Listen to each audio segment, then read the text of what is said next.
Tuban. Balandongan dengan 10 pendayung melaju tanpa pelita. Lajunya begitu terengginas, menandakan para pendayungnya adalah orang-orang yang ahli. Mereka bergerak tanpa suara, tanpa kelisik.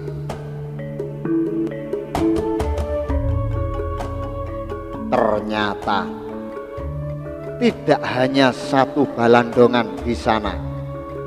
Jika diamati dengan saksama, banyak sekali gerak mencurigakan di tengah lautan malam itu. Mereka bergerak menuju pesisir dengan menghindari sorot damar yang memancar ke laut. Tepat pada satu titik tertentu, masing-masing balandongan menyebar. Mereka merapat ke badan jungjung yang bersandar di dermaga. Jungjung milik para saudagar yang merapat di pelabuhan Kambang Putih. Dari bawah, beberapa kendi yang disumbat lubangnya dilempar ke atas. Suara pecahnya kendi yang membentur dek jung terdengar riuh. Lalu meluberlah cairan dari kendi-kendi yang pecah berantakan. Beberapa awak jung yang terkantuk-kantuk terkejut mendengar bunyi riuh tersebut.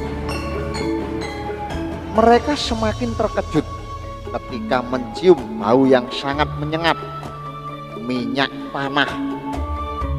Belum usai keterkejutan mereka, mendadak panah-panah api meluncur dari bawah.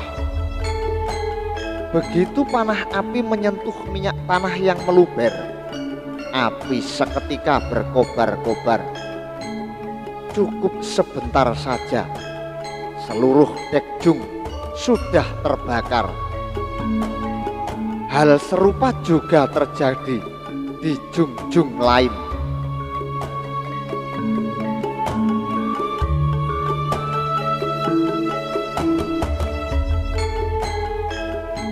Kini pantai Kambang Putih jadi terang benderang, seolah matahari salah waktu terbitnya. Teriakan-teriakan panik terdengar di sana sini. Api! Api! Matikan di sana, goblok! Ayo, matikan! Bajingan! Bajingan! Siapa di bawah sana? Astagfirullah, astagfirullah, bisa rugi ini, bisa rugi. Matikan, matikan. Tolol, jangan melongo saja. Matikan apinya.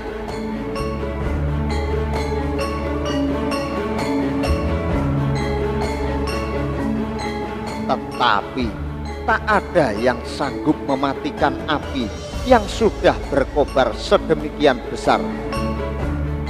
Justru beberapa awak jung memilih untuk melompat ke pantai. Mereka lebih memikirkan keselamatan nyawanya daripada harus terpanggang api sia-sia. Namun malang, beberapa anak panah memapah tubuh mereka.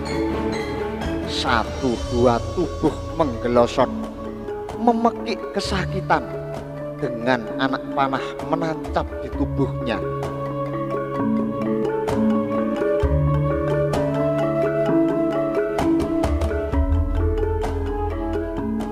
Bunyi kentongan dipukul terdengar berkali-kali, membangunkan para prajurit Laut Tuban.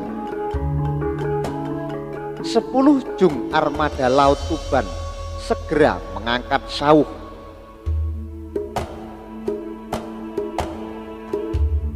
Layar telah dikembangkan dan Jung pun bergerak. Armada Laut Tuban segera mengarahkan cetbang mereka ke arah sepasukan dayung yang masih sibuk melemparkan panah-panah api. Ledakan terdengar ketika cetbang ditembakkan. Sebuah balandongan terkena sasaran tembak dan hancur berhamburan. Penumpangnya tercerai-berai. Banyak di antara mereka yang tewas seketika itu juga. Namun mendadak sebuah tembakan lain dari tengah laut meluncur mengenai Jung armada Laut Tuban.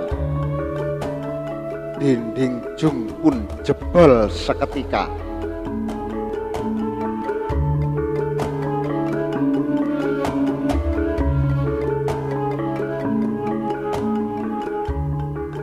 Armada Laut Tuban menyadari ada Jung lain di tengah laut yang sedang mengincar Jung-Jung mereka. Segera mereka mengarahkan cetbang mereka ke arah laut lepas, dan tembakan pun dilepaskan. Ledakan terdengar, cahaya api meluncur menembus kegelapan. Namun tembakannya tidak mengenai sasaran. Tembakan balasan dilancarkan. Cahaya api seolah dilemparkan oleh makhluk kegelapan, meluncur telak dan tepat mengenai tiang layar Jung armada Laut Tuban. Ledakannya memekakkan telinga. Tiang layar bergerak patah. Satu Jung armada Laut Tuban kini tidak bisa bergerak.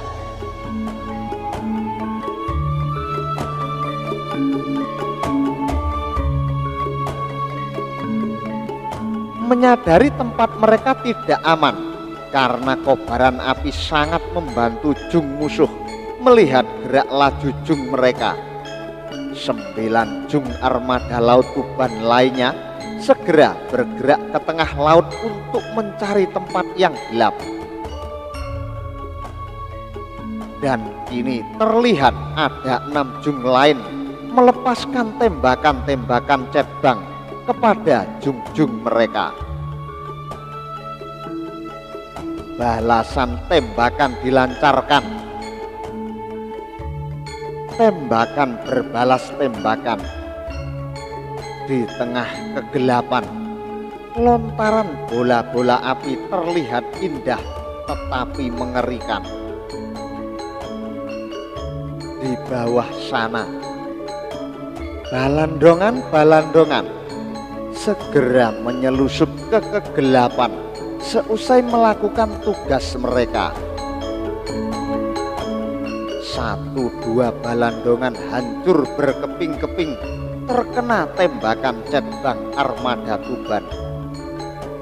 Beberapa tubuh mengapung-apung di lautan.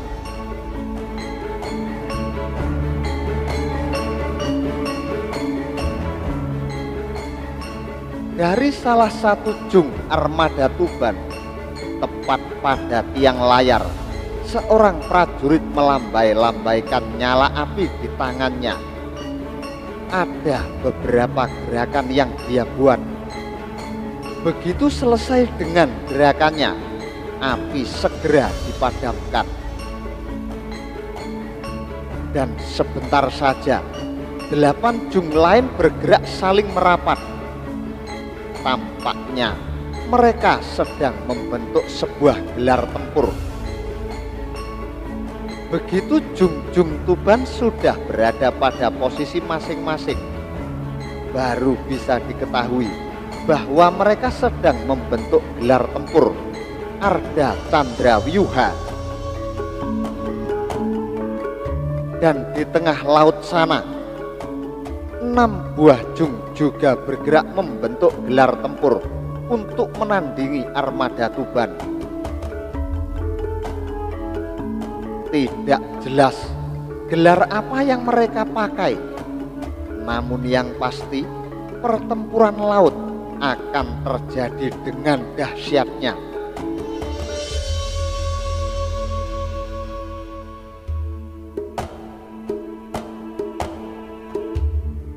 Bubuk mesiu telah dibubuhkan ke dalam lubang-lubang cetbang, siap ditembakkan. Posisi cetbang diatur sedemikian rupa, masing-masing jung tuban harus bisa menembak beberapa titik pada jung lawan dalam sekali tembakan. Belum diketahui siapa lawan mereka. Namun siapapun itu, jika mereka berani mengacau wilayah Tuban, armada Laut Tuban tak akan segan-segan mengganyangnya.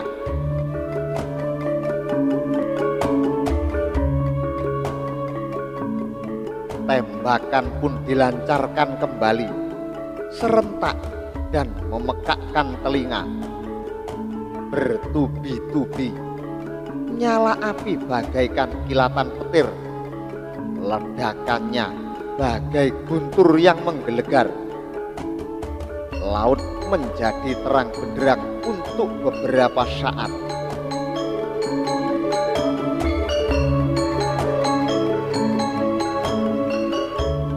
Jung lawan bergerak menyebar.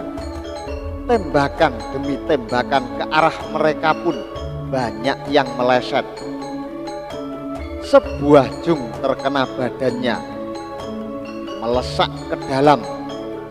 Secepatnya kayu-kayu baru ditambalkan oleh beberapa prajurit yang bertugas untuk itu. Ketika jung-jung Tuban sibuk mengisikan bubuk mesiu, tembakan balasan dilancarkan oleh jung lawan. Satu jung Tuban terkena tembakan pada lubangnya hingga melesak parah. Prajurit Tuban riuh bekerja sama menambal lesakan itu secepat-cepatnya.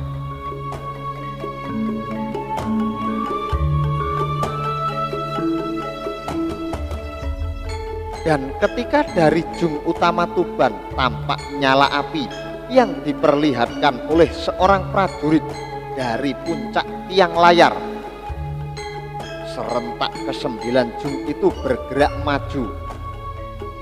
Kendang dibunyikan bertalu-talu, menyemangati pasukan pendayung di dek bawah yang berusaha mengarahkan jung lebih ke tengah.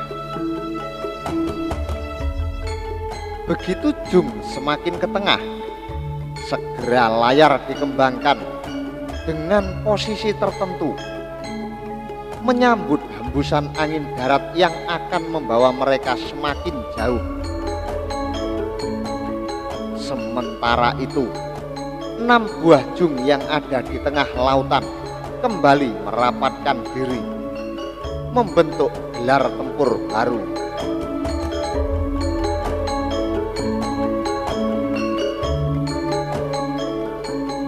Jauh di daratan, pasukan berkuda Tuban yang dipimpin langsung oleh Tumenggung Wilwatikta mengawasi pertempuran laut dari dermaga. Banyak pula penduduk kota yang datang menyesaki, ikut menyaksikan pertempuran tersebut. Kobaran api yang membakar jung-jung saudagar tidak menyurutkan keingintahuan mereka untuk menyaksikan pertempuran di lautan. Beberapa kali prajurit Tuban menyuruh mereka agar lebih menjauh dari pantai. Tetapi beberapa kali pula mereka terus merangsek ke depan, dan ketika sebuah tembakan nyasar ke arah mereka, meledak dan mengenai beberapa orang, barulah mereka menyingkir ketakutan. 3 orang tewas, 8 lain luka-luka. Beberapa yang luka digotong ramai-ramai.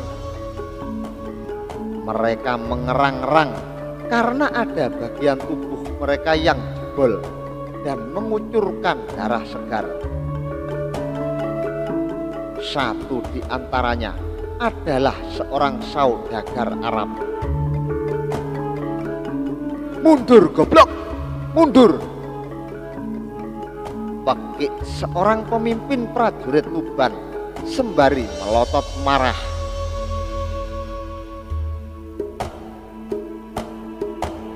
Di tengah laut, perang belum juga surut.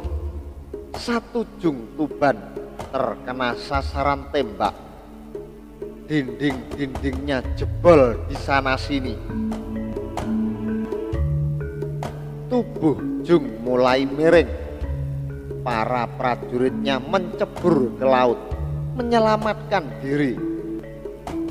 Sebentar saja jung itu mulai amblas ke dalam laut.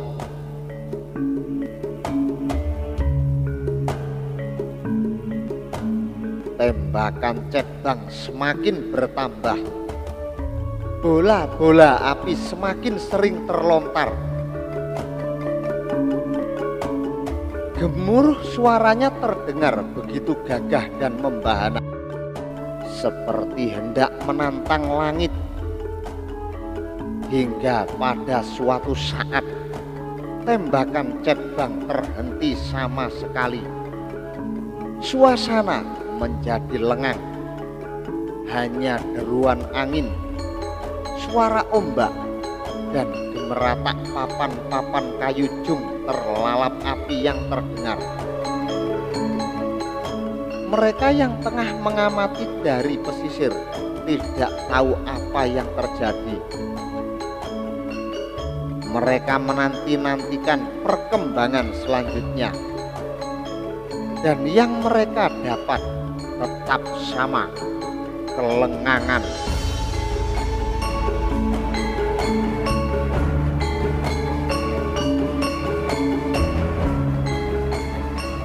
Tumenggung Wilwatikta ikut menunggu-nunggu sesuatu yang akan terjadi.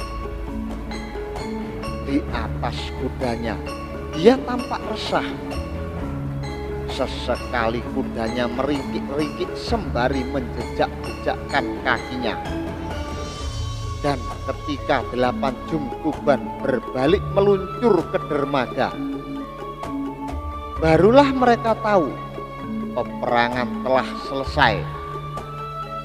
Armada Laut Tuban gagal mengejar jung-jung lawan yang bergerak secepat lumba-lumba.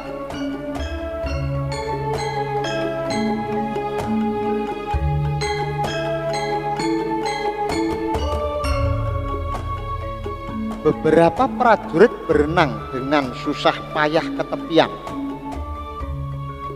Jung mereka tenggelam di tengah laut sana.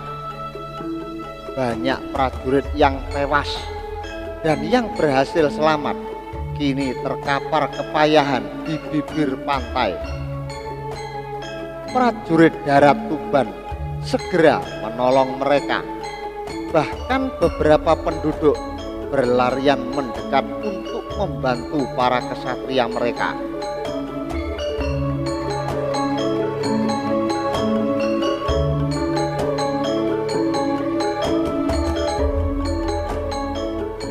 Pagi hampir menjelang. Dari ufuk timur semburat cahaya merah menerawang angkasa. Di pelabuhan Kambang Putih, nyala api masih belum mau padam. Banyak saudagar merutuk-rutuk mendapati jung serta barang dagangan mereka musnah terbakar.